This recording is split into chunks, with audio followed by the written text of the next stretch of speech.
రాజీనామాలు చేస్తున్న అనుభవం రాజీనామా చేయాలి. కేంద్ర విద్యాశాఖ మళ్ళీ ఆదుకోవాలి నీటి విద్యార్థులను.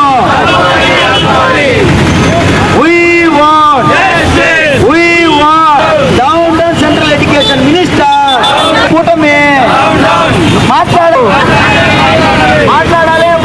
ప్రధానమంత్రి మోడీ గారు. సిగ్గో విద్యార్థులపై లాఠీ చార్జ్ చేయడం. కేంద్ర విద్యాశాఖ మంత్రి రాజీనామా చేయాలి. డౌన్ డౌన్ కేంద్ర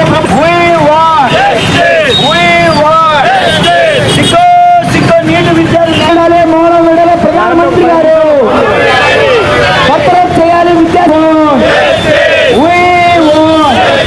మంత్రి రాజీనామా చేయాలి. కేంద్ర విద్యాశాఖ మంత్రి రాజీనామా చేయాలి. కేంద్ర విద్యాశాఖ మంత్రి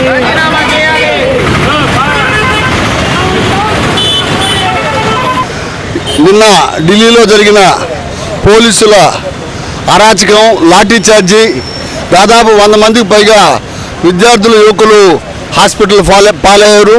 చాలా తీవ్ర గాయాలతో హాస్పిటల్లో ఉన్నారు.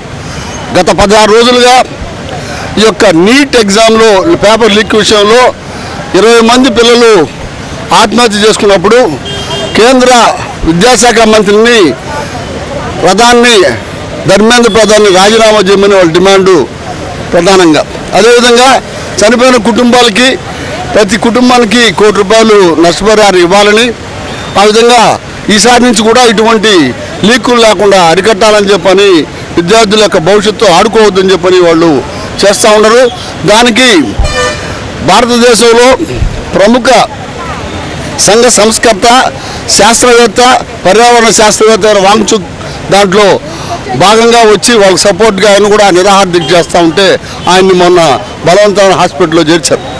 ఇవాళ విద్యార్థులు నిన్న సమావేశాలు, వర్షాకాల సమావేశాలు ప్రారంభమైన తరుణంలో పార్లమెంట్ ముట్టడించడానికి, ప్రశ్నించడానికి ఇవాళ వరకు సిగ్గుచేటైన విషయం ఏంటంటే, ఇవాళ వరకు కూడా చచ్చిపోయిన విద్యార్థులు వాళ్ళ కుటుంబాలకి సానుభూతి ప్రకటించడం కానీ, లేదంటే దాని మీద సంబంధిత విద్యాశాఖ మంత్రిని రాజీనామా చేయడం కానీ చెప్పడం కానీ, లేదంటే దీని మీద న్యాయ విచారణ జరిపిస్తామని కానీ ప్రధానమంత్రి చెప్పకపోవడం చాలా దురదృష్టకరం.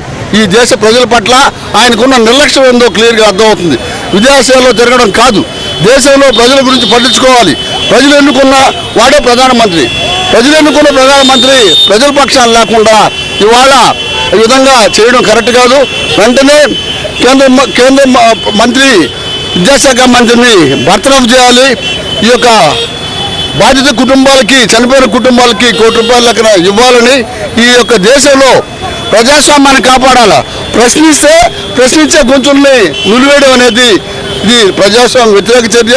ఎవరైనా ప్రశ్నిస్తే వాళ్ళ గొంతు నులివేయడం అనేది ప్రజాస్వామ్య వ్యతిరేక చర్య. కాబట్టి ఖచ్చితంగా కేంద్ర మంత్రి విద్యాశాఖ మంత్రిని వెంటనే బర్తరఫ్ చేయాలని చెప్పని ఈ సందర్భంగా డిమాండ్ చేస్తాం.